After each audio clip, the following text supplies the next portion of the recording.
Friends and welcome back to our channel. तो आज की इस वीडियो में मैं आपके लिए लेकर आई हूँ BBMKU सेमेस्टर 1 MDC हिंदी के कुछ इंपॉर्टेंट क्वेश्चंस और साथ में प्रीवियस सेमेस्टर के क्वेश्चंस। ओके, तो चलिए जल्दी से स्टार्ट करते हैं। तो फ्रेंड्स देखिए, प्रीवियस ईयर का जो क्वेश्चन था आपका MDC हिंदी का, वो 75 मार्क्स का टोटल था, है ना। 75 मार्क्स का था। ओके, और देखिए नेक्स्ट,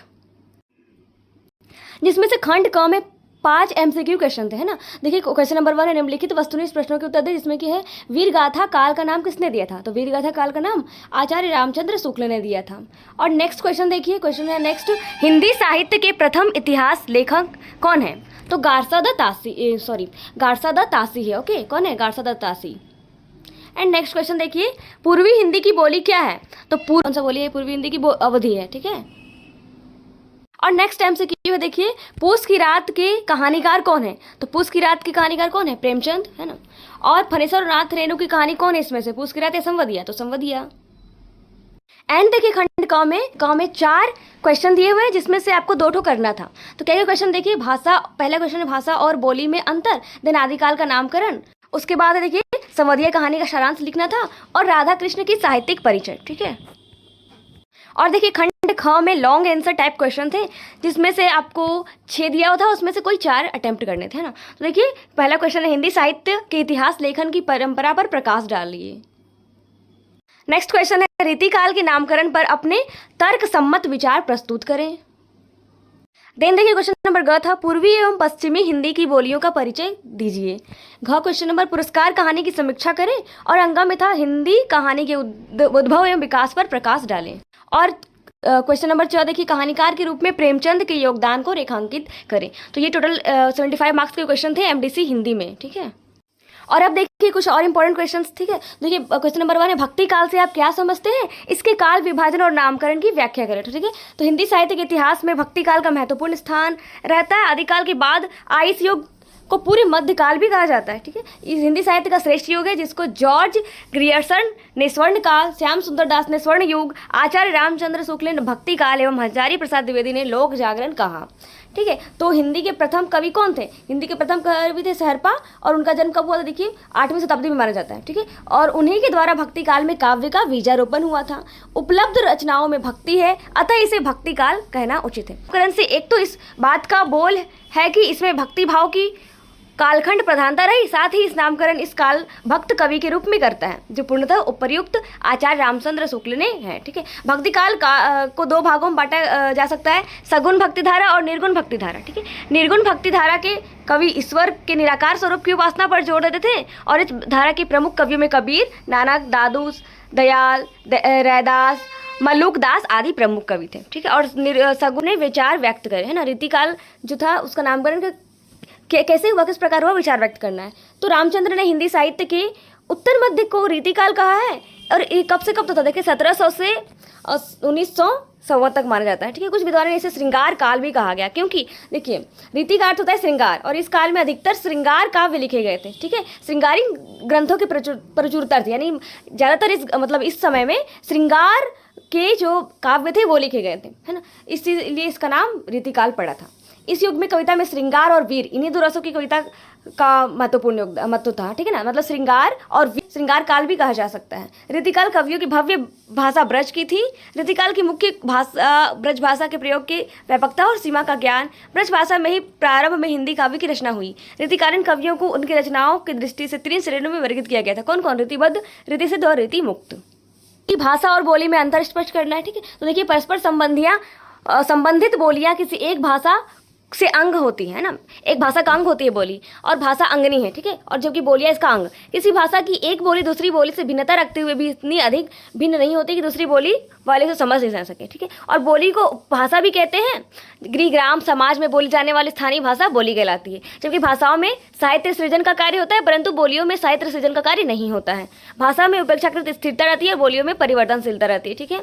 और देखिए बोली भाषा के सबसे छोटा स्वरूप होता है और सीमित होता है, किंतु बोली एक क्षेत्र से अनेक भाषाएं नहीं होती। भाषा एक विभिन्न बोलियों को बोलने वाले एक दूसरे की बोली समझ लेते हैं, किंतु भाषा के साथ ऐसा नहीं है।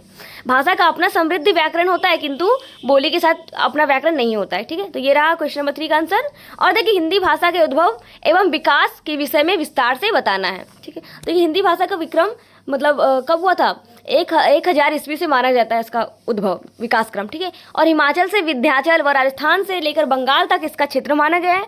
18 बोलियों के संयुक्त दाय को लेकर इस भाषा का गठन हुआ है। भाषा के रूप में विस्तार पूर्व के प्रदेश यानी बंगाल और उड़िया तक रहे हैं, जहाँ की हिंदी ब्रज बोली है। यहाँ पश्चिम के प्रदेश गुजराती, राजस्थानी एवं दक्षिण पश्चिमी भाषा मराठी तक इनका प्रसार है। इसी प्रकार उत्तरी क्षेत्र में हिमाचल प्रदेश, जम्मू कश्मीर, दक्षिण में हैदराबाद तक इसका प्रसार है, ठीक है। हिंदी की उत्पत्ति संस्कृत से हुआ, जो भारतीय सभ्यता की एक प्रमुख भाषा थी। वेद, उपनिषद, महाभारत, रामायण और पुराणों में संस्कृत का उपयोग हुआ, जिसने हिंदी को अपनी बुनियाद दी।